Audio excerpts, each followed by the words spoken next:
Yung pinaka-basic papel kasi pag umorder ka sa isang supplier, tinatawag na purchase order, no? Does that serve as a binding contract already? Technically, kontrata na yan eh. Pag sinasabi yung mga purchase order, makikita mo sa ilalim, nandun na yung mga terms niyan eh, di ba? Pag kunyari, hindi mo nabayaran ang terms of payment mo 1 month. Then hindi mo nabayaran ng 1 month, may penalties kasi na yan, diba? Yung purchase order, yun yung ideal. Yung iba, kahit Viber na lang o kaya tatawag na lang, pwede mo ba akong deliveran nito? O kaya Viber or text, no? Will that serve also as a legally binding contract?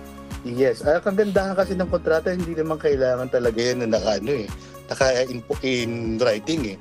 So pwedeng oral lang kontrata, pwede rin siyang in writing. So pero for example, meron ka ng contract and all that, ano? And then you feel na one clause is na breach ng other party. How do you ano advice mo, no?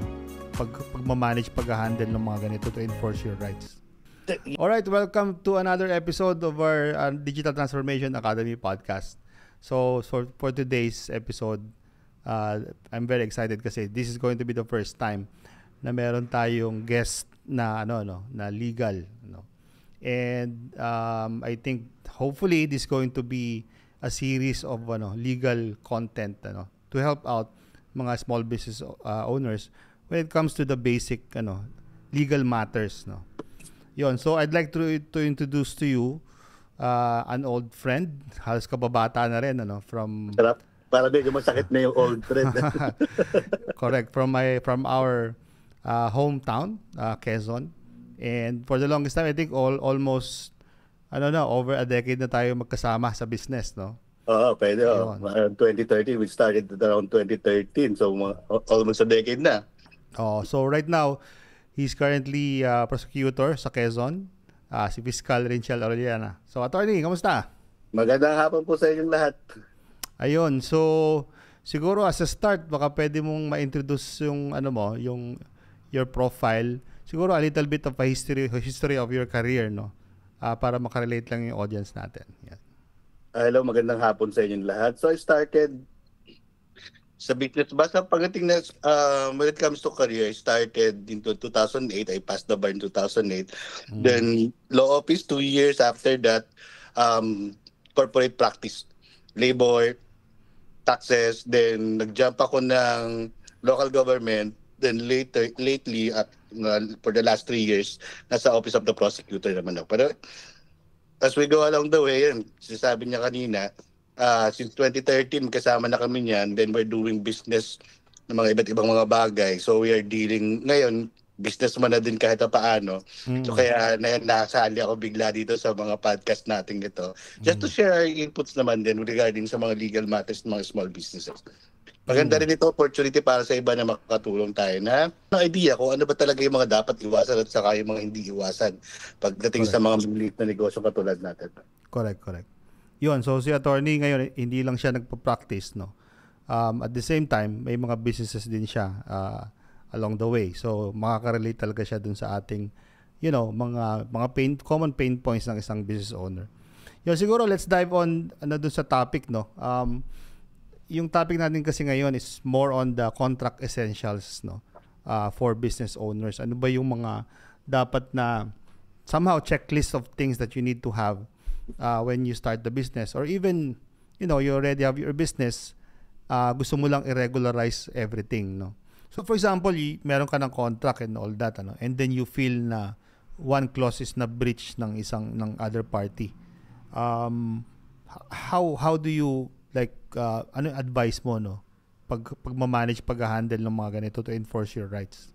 So the first question is, what are the essential elements ba of a legally binding business contract? Pag sinabi natin contract, no, may 3 elementong dapat na nandyan lagi. Yung tinatawag natin, pag pinasimple natin, COC. Consent, Object, Compensation. So ano ba yung consent? Ibig sabihin, yung 2 party or 2-3 party or mas marami pa, nagkakaigi or nagkakasundo sa isang bagay na dapat nilang gawin. So may consent itong kabilang yung unang party, may consent din yung pangalawang party. Ibig sabihin, walang pumipilit sa kanila na pumasok dun sa kontratang meron silang gagawin nila. Then pangalawa, yung tinatawag ng object. Dapat ang isang kontrata, merong bagay Mm. Na pinatutungkulan. Kunyari, bibili ka ng kotse. So yung bagay na yun, yung kotse. Diba? Pag may nag-usap yung dalawa, magbebenta yung buyer o magbebenta yung seller, bibili yung buyer, may pinag-uusapang object. Ang object na yun, yung kotse. Then, kasunod natin yung compensation o yung bayad. So, syempre, kapag may binigay yung isa, may tatanggapin din yung isa. So, may compensation pag may kinuha yung isa. So, pag buyer, ikaw ang magbibigay ng compensation, yung seller, siya magbibigay ng object. Yung object na yun, it can be a tangible object. It can also be in a form of services. Lahat ng pwedeng na-covered ng subject of commerce. Kunyari, wala kayo talagang object na physical object na kukunin. Pwede yan in the form of service. Pwede yan intellectual property. Pwede yan mga rights na pwedeng ilipat. So lahat na merong pwedeng magkaroon ng value. Regardless kung merong physical object o wala. Meron kasi dahil tinatawag na mga property, yung movable property at saka yung immovable property. Meron tayong tangible property, may intangible properties. Ibig sabihin, kahit hindi siya nakikita, hindi siya naaamoy, hindi siya nararamdaman, pero may value. Pagpalagay natin kunyari yung isang brand, intellectual property, hindi naman talaga nakikita yan, hindi mo naman talaga nakikita mo siya, pero hindi mo siya nahawakan, di ba? Pero may value. Correct. So, mayroon tayong tinatawag na mga intangibles na pwede rin maging subject ng kontrata. So, kunyari, when you say value, something that is, can be liquidated as cash, no? It can be liquidated as cash or at least it can be transformed in another valuable currency o kung ano mang klaseng commercial transaction na magaganap sa bawat parties. Kasi hindi lang naman pera yung pwede maging palitan eh. Pwedeng bagay ng isa, serbisyo ng isa. Correct. Oo. O kaya business interest, pwede rin yan, di ba? Right. And siguro one confusing thing din, even me when I was starting the business is, iba-iba yung klase ng kontrata eh. No? Kung napakadaming klase ng kontrata. May mga pag-uusapan natin yan, mga isang sem, kulang pa. Oo nga. Kasi may mga service agreement, tapos meron pang, lease agreement, vendor contracts. Yun, ano ba yung common? Natin when it comes to mga small businesses, may mga basic contracts na dapat meron sila. Number one, employment contract, di ba? Kasi kapag kanegosyante ka, imposibleng wala kang tao. Correct. So dapat may kontrata kayo. So yung kontratang yan, dapat in writing, meron kayong employment contract ng mga tao mo. Kasi yun yung magiging ebidensya yung dalawa na nagkaroon kayo ng usapan na magkaroon ng empleyo dun sa business owner at saka dun sa empleyado. So ano nang dapat yung mga laman na yan? So siguro in the next topic pwede natin i-discuss yan. Pero the basic idea, kung mabalik tayo dun sa contract natin, COC ulit, merong consent sa bawat party. Yung isa, hindi mo siya pinipilit na magtrabaho sa'yo. Diba? Yung object natin doon, yung service ng empleyado. Yeah. Tama yung service, hindi naman yung nakikita pero nagiging subject ng contract, di ba? Then compensation, yung wages sa yung salary. Correct. So papasok yung dyan. Another example siguro for small businesses, yung suppliers agreement. Yung mga binibilhan natin ng mga gamit para doon sa ating negosyo. So kailangan may idea rin tayo kung paano tumatakbo yung mga yan. Kasi doon nagkakaipitan yan eh. Kunyari naipit ka, na-fix yung presyo mo at 5 pesos kunyari yung isang material mo. Nakalagay doon for the period of 6 months, hindi magbabago yung presyo. Okay. Tumaas na yung raw mats mo doon na natali ka na ngayon. So, dapat may basic understanding kayo. Kung gusto niyo kailangan maging flexible yan, nagkakaunawaan dapat kayo kung ano yung magiging terms and conditions nyo later on. But the idea is that, yung isa, pumapayag, yung supplier, at ikaw naman na buyer, pumapayag ka rin kung ano yung magiging object, ano yung magiging compensation yung dalawa. You're talking about supplier agreement, most of the time kasi, yung pinaka-basic papel kasi pag umorder ka sa isang supplier, tinatawag na purchase order, no? Does that serve as a binding contract already? Technically, kontrata na yan eh. Pag sinasabi yung mga purchase order, makikita mo sa ilalim, nandun na yung mga terms niyan eh, di ba? Pag kunyari, hindi mo nabayaran ang terms of payment mo 1 month, then hindi mo nabayaran ng 1 month, may penalties na yan, di ba? Correct. Technically, kahit hindi mo naman nakalagay doon, kontrata na yan kasi yung purchase order, hindi man yan yung talagang kontrata nyo ng suppliers agreement. Yung mga details saka yung mga terms na nandun na dapat sa kontrata nyo, na i-reflect na rin yan, nagiging bahagi na rin yan ng unang suppliers agreement. And then, iano ko pa yan, ida-downgrade ko pa. Kasi yung purchase order, yun yung ideal. Yung iba, kahit Viber na lang o kaya tatawag na lang, pwede mo ba akong deliveran nito? O kaya Viber or text, no? Will that serve also as a legally binding contract? Yes, kagandahan kasi ng kontrata, hindi naman kailangan talaga yan na in writing eh. So pwedeng oral lang kontrata, pwede rin siyang in writing. Pero may certain amount lang kasi kapag ka oral. Correct. Kakaalala ko, parang hindi pa kasi na-update yung ating civil code. Ang value niyan, pag 5,000, kahit ano yan, binding na sa inyo yan. Pero actually, kahit naman more than 5,000 pesos, so yung sa limit natin ng threshold niyan, pwede, legally binding pa rin naman sa inyo yan eh. Yun nga lang, kailangan mo pang pumunta ng korte para i-put into writing yung magiging agreement nyo. At saka you have to show proof and evidence. That's binding to both parties. Oo nga. So probably it's more of like proving it pag dumating sa dispute. Na may kagandahan naman kasi ngayon, pagka nag-Viber ka, pagka nag-message ka, kapag nag-email ka, yun na yung mga pruweba mo na nagkaroon kayo ng kontrata eh. Correct. Tama. So regardless kung ano, diba, importante lang naman dyan, nagkasundo kayong dalawa, may presyo, may object. So kung sa email ninyo, nakalagay na doon kung ano yung magiging usapan nyo. For example, pa-order nga po ako ng 100 kilong manok. Tapos sa kabilang part, okay po, tinanong kung kailan i-deliver. So ibig sabihin, nagkakaunawa na kayong dalawa na meron na kayong usapan. Meron na kayong kontrata. Nabibili ka ng manok, siya naman magdi-deliver. Paano kung hindi kayo nakadeliver? So wala na pa kayong kontrata eh. Technically, meron na kayo, oral, nag-usap na kayo, nagkaintindihan na kayo eh. May ebidensya na kayo, nandun sa email nyo, nandun sa inyong chat messages, nasa Viber messages nyo, na nagkaroon na kayo ng usapan, nagkaroon na kayo ng intindihan. Binding na yung kontratang yan. Ayun. So big takeaway natin yung ngayong episode, no? So kahit wala tayong legal formal contract, binding na rin yung mga ganong messages. So importante na i-save natin siguro mga screenshots niyan and importante yan kasi ngayon yung electronic evidence rule natin ngayon, yung mga screenshots na yan, tinatanggap na yan na ebidensya bilang anong naging usapan nyo. Correct. Kung sino man kausap mo na kanegosyo mo kasi yun ay importante na ngayon. Okay. Sige, so next question, attorney. So yung mga formal contracts na yan or whatever agreement, ano ba yung key clauses dapat na nandun para lang meron tayong guide sa ating mga magiging listeners na? Nagbabago kasi yan from product to product or from service to service eh, no? Pero yung in general siguro na dapat nandun lagi na medyo kailangan mong tutukan, babalik ka ulit dun sa COC. Number 1, dapat dun sa kontrata nyo, nakalagay doon na malinaw na kayong dalawa, tinatanggap nyo yung obligasyon at sa karapatan na meron kayo dun sa kontrata. Number 2, object. Ano ba yung object? Ano ba talaga yung pinag-uusapan nyo dito? Kasi ito naging usual pitfall ng mga kontrata eh.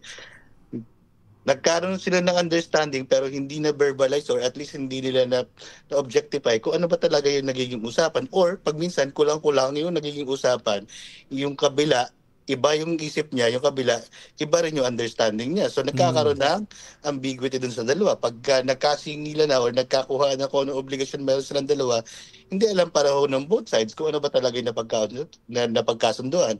So it's very important for both parties na alam nila, specific yung object.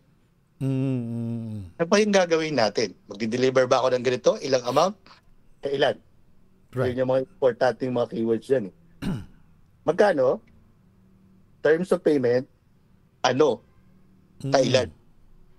So, dapat nasasagot yun ng mga kontrata meron ko. At least during the conversation, pag nagkakaroon kayo ng negotiation, laging papasok doon yung apat na yun. Sama mo na rin yung how, paano gagawin. Although medyo masalimuot pa yung paano gagawin, pero at least may pahapyaw na kayo. Kasi yung 5 tanong na yan, ang usual question natin, yung 4Ws and 1H na yan, doon na magkakaroon ng linaw kung ano ba talaga yung kontrata niyong lahat. Correct. So, what? Ano yung pag-uusapan natin? Ano yung i-deliver natin? Ano yung servisyong kailangan natin? When? Kailan i-deliver? O gaano katagal dapat ma-deliver yan? How? Paano natin i-deliver ito? Ano yung mga kailangan natin mga equipment para magamit natin yan? Then how much? Importante yan. Tapos yung mga terms of payment. So siguro isa pa sa mga kailangan nating maintindihan pagdating sa kontrata, in general siguro yung exit clause or termination clause, no? So meron tayong tinatawag na termination for convenience clause, no? So ibig sabihin yan, Yung pag talagang, ang problema kasi niyan, yung pag naghihiwalay yung bawat parties, hindi alam kung paano maghihiwalay ng maayos eh. Correct, correct. Pinakagandahan na termination for convenience clause. Magbigay ka lang, magpaalam ka lang sa kabilang side. Na ayoko na eh. Correct. Hindi na siya convenient para sa akin eh. So kung meron kayong ganung klaseng term of convenience clause sa kabilang dalawa, so yung relationship mo is based on necessity and based on needs at saka based on sa mutual respect on both parties. Mm-hmm.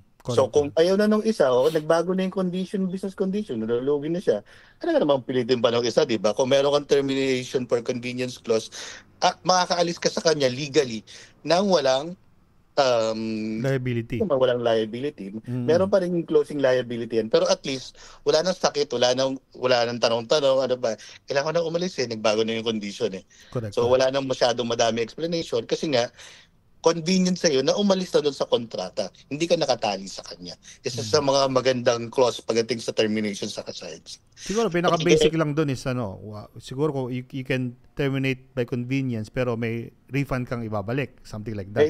May certain amount. Kunyari hindi natapos yan. So kung ang dyan is graduation graduating ang payment niyan.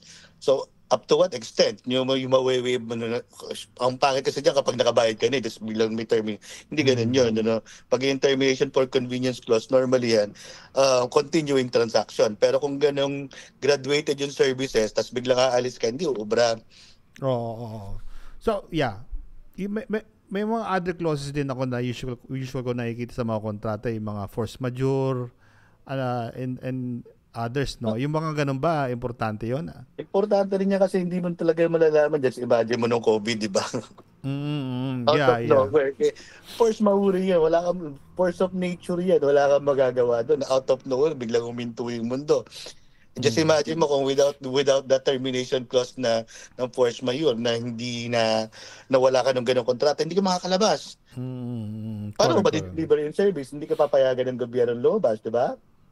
Paano yung mga cases nga na, for example, hindi explicitly nakastate doon, Under the law naman, meron tayo sa mga general clause na obligation ng contract na one of the valid grounds for termination ng contract natin dyan, yung mga yun. Okay. Yung mga any other things na beyond the control of the parties. So by default, meron na siyang ganon, Pero ng kontrata, konsepto kasi ng kontrata eh. Hindi naman kasi lahat yan may lalagay mo dun sa kontrata eh. Correct. So anything na nakalagay sa civil code and under the obligation and contract, deemed included lahat yung mga yun. So you need a lawyer for you to consult kung ano yung mga nandun. Medyo mahabang usapin kasi yan. Correct.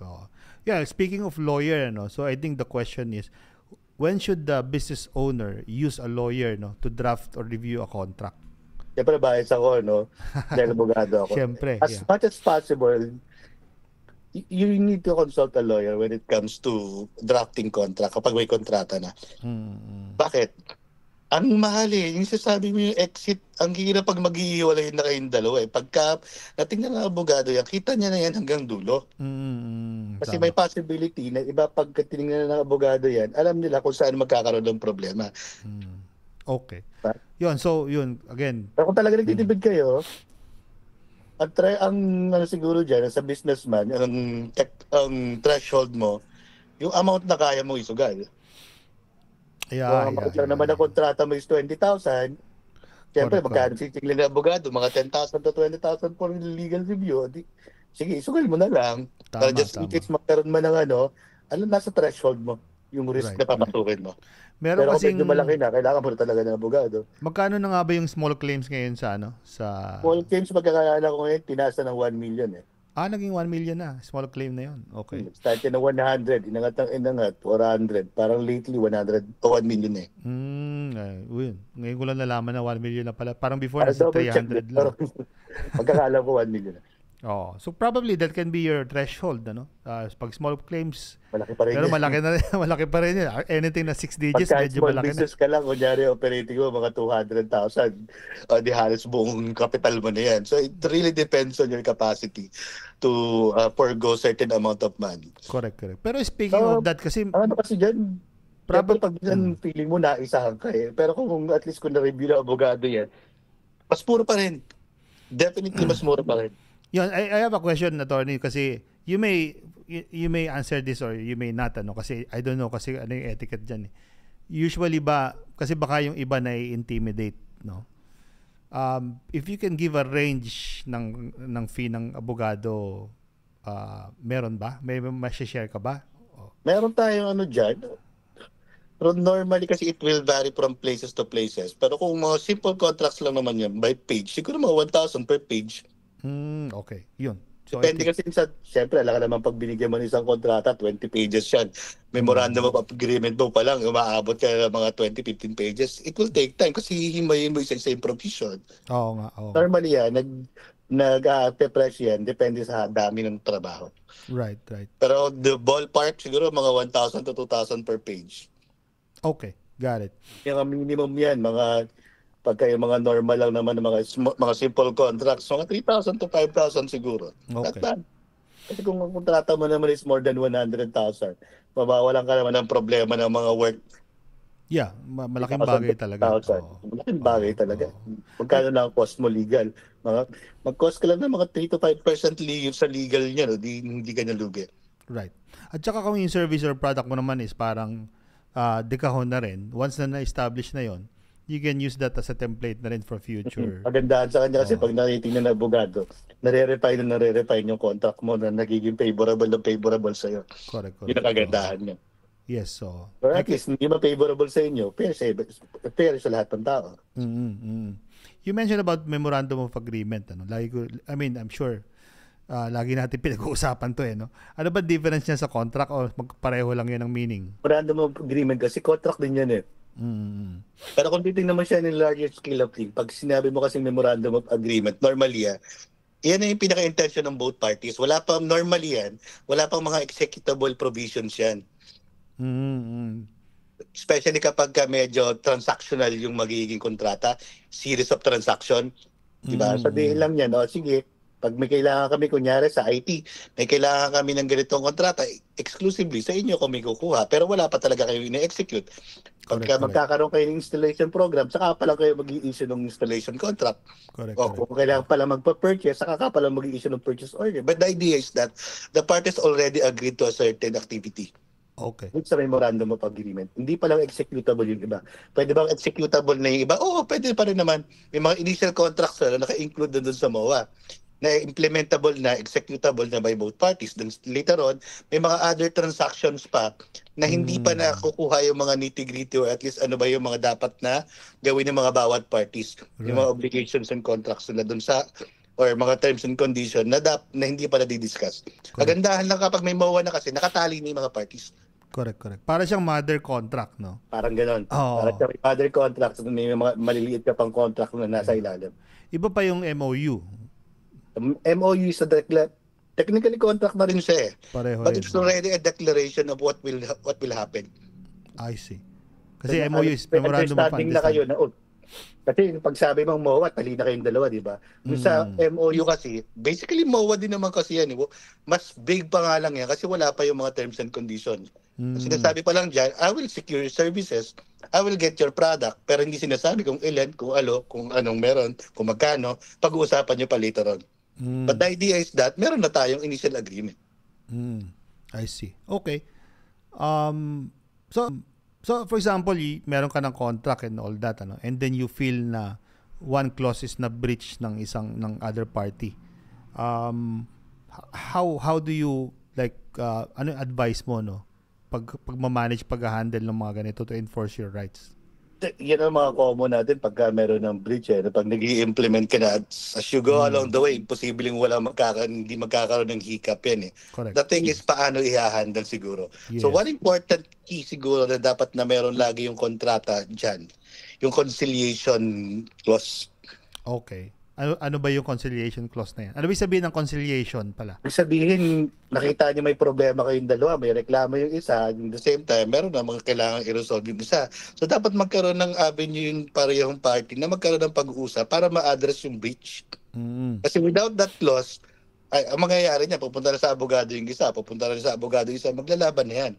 Pero kung itatali niyo sa mga sarili niyo sa conciliation clause na yan, or at least sa settlement clause na yan, na bago kayo magkaroon ng demanda, magkakaroon muna kayo ng pagpupulong.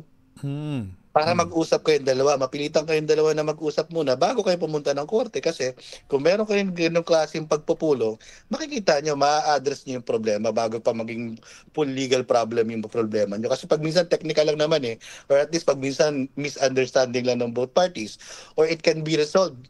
Siguro may nagkaroon na lang ng konting delay or nagkaroon ng supplier problem, nagkaroon ng nag-strike kung sino man yung mga empleyado ng mga yan, or nagpalit ng tao, mariresolve naman within a specific period of time na hindi na bi-breach yung mother timeline. So kung meron kayong ganong klaseng provision, mapipilitan yung parties na mag-usap. Correct. So nakalagay lang dun sa conciliation clause na yun. Ano yung step-by-step process pag nagkaroon tayo? Normal step-by-step process niyan, nagbibigay ng notice yung agreed party na okay, hindi mo na i-deliver kunyari sa akin yung 1 tonelada ng binibigyan ko ng notice para magkaroon tayo ng pag-usap para paano natin i-remediate itong problema ito. Correct. So, And then, without that, hindi kayo makakapunta ng legal kasi meron pa kayong step na dapat punan bago kayo makapag-demanda. And then may clause doon na pwede kasi meron din kasi tinatawag na third-party mediation, di ba? Maganda rin sana kung may mga third parties. Sa problem lang ng mga third parties na ganyan, yung tinatawag na mga arbitrators, no? Hindi pa kasing advanced yung arbitratorship dito sa Pilipinas. Pero kung yung mga parties meron na silang parang kilala na or somebody na pwede mag-mediate para sa kanila within their circle. Kunyari, 4 kayong supplier, may 4 na supplier kayo dyan, tapos may isa kayo doon kinikilala isang mother supplier na pwede mamamagitan sa inyo, siya mag-arbitrate. Meaning, kung meron kayong resolution na meron kayong kailangan i-resolve, siya mag-resolve nun, hindi na kayo pupunta ng korte. Pero may tiebreaker kayo, kunyari sinabi nito isa, ang usapan natin 100 kilos lang. Sabi nung isa, nga 100 kilos pero ganitong condition dapat. So someone has to arbitrate between the parties. Pupunta ba kayo sa korte nun? Mga ganun simpleng bagay. Pwede na kayo mag-appoint ng isang arbiter or at least group of people na siya na magsasabi ano ba talaga ang kailangan ng mga parties na ito. So siya na magde-decide para sa inyo. Meron bang agency or entity ng government na nagme-mediate? Depende yan sa industriya. Pero meron na tayong Philippine Arbitration Commission yata. Then pagka kunyari sa construction, meron tayong SIAC na tinatawag. So depende yan. Pero wala pa yung katulad ng Singapore na talagang meron ng alternative yung sa pagka may arbitration clause ka dyan, meron silang arbitration para may arbitration organization sila doon. Kung maalala mo dun sa MWSS, di ba? Yung dinimanda ng MWSS yung government under the leadership ni Duterte. Pumunta pa rin Singapore yun. May arbitration clause. Correct. Ayun, so I think dami nating natutunan ngayon, very very short but sweet episode. Pero medyo matabing topic na covered. Actually bawat isa sa mga tanong natin is can be a full episode. Siguro last question na lang, attorney, alam ko busy ka, ano ba yung mabibigay mo ng general advice, especially dun sa pag-negotiate ng mga contract to ensure yung fairness ba? And at the same time, syempre, profitable in both sides, Siguro ang pinaka key when it comes to negotiation, ambiguity. Kailangan mawala yung ambiguity. Pag nag-usap kayong dalawa, kung sino man yung magiging kakontrata mo, either empleyado mo yan, supplier mo yan, kung kontrata mo yan, as much as possible, ma-exhaust nyo na. Kung ano ba yung dapat natin gawin? Magkano ba ito? Kailan natin i-deliver yan? Paano natin i-deliver yan? Ngayon, kung hindi pa naman kayo sigurado dyan, kasi sabi ko na sa inyo, yung 5W sa H na yan, as much as possible, i-frame nyo lang yung mga question yan, magtanong na kayo kung ano yung mga kailangan. Kasi kayo naman na makakaalam sigurado nyo kung ano yung needs at saka yung mga ways and means niyan. So, from there, i-bullet nyo na. And from the bullet, consult a lawyer, paghatian na lang natin kung magkano yung magiging cost niyan, para ma-formalize kasi importante na may kontrata yung mga parties kasi otherwise later on doon na magkakaroon ng ambiguity nga nagkaroon ng problema along the way. So if I get it right, attorney, it has to be as detailed as possible as much As you humanly can. possible. Oo. Kasi imposible namang hindi mo wala ka ma-miss out dyan. Lagi may ma-miss out at ma-miss out yan. Kaya Mm. importante yung mga general clauses na nandyan na kapag nagkakaroon ng problema, may mga remedial measures kayo kasi ma-address yung ambiguity. Otherwise naman kung wala namang ambiguity yan, maganda naman yung magiging takbo ng kontrata hanggang dulo eh. Correct. And it's important also talaga na dapat na win-win talaga dapat yung case. Hindi yung laging sa'yo yung Oo. advantage, di ba? Eh, negosyante ka, negosyante rin yung kausap mo. Oo nga. Ano ko na lang siguro dyan, ang last advice na lang dyan. Kasi pag mga ganyan, in the heat of pag mga heat of transaction, syempre hindi ka naman accessible agad sa abogado eh. Pag wala pa kayong kontrata siguro, after the meeting, just email the other party of transaction kung ano yung naging usapan nyo. Correct. Then have them confirm through email din na ito nga yung mga ano, or kung may mga other proposals kayo, para yung mga email track nyo, makikita nyo na agad. Then later on, kung kailangan nyo na i-formalize yung magiging kontrata nyo, alam nyo na kung yung magiging terms and conditions nyo. Correct. Ayun, so thank you so much, attorney, sa oras mo ngayon, no? So napaka insightful na episode ngayon. Very first episode Akala ko pa lang simple natin. lang. Akala ko walk in the park lang. Ito, medyo mabigat din pala itong usapan na ganito. Simple lang, pero talagang dinidikdik ka rin dito. Ang kagandahan sa kanya, medyo although broad siya, no? Pero bits by bits, siguro, nakakuha naman siguro ng mga listeners may mga very important information sa kailangan nila. Actually, marami pa akong topics na gustong i-discuss sa'yo. No? So hopefully, we can do this on a weekly basis. No? Syempre, alam kong busy ka. And sobrang kasi binibigay natin to ng libre sa mga listeners natin, di ba? But in any case, if you want to reach out to Attorney Rinchel, no, or probably kasi I'm sure marami kang network of lawyers na mga kaibigan din, feel free to comment down below or contact me, then I can connect you with attorneys network, kasi si attorney ngayon is a prosecutor, no, hindi ka pwede mag-practice talaga ng di ba? Bawal talaga. Pero pag mga ganitong legal discussion very willing naman. Pwede yan. Yun. So again, attorney, thank you so much, and thank you for salamat everyone. So see you on the next episode with Attorney Rinchel Arellana. Salamat po.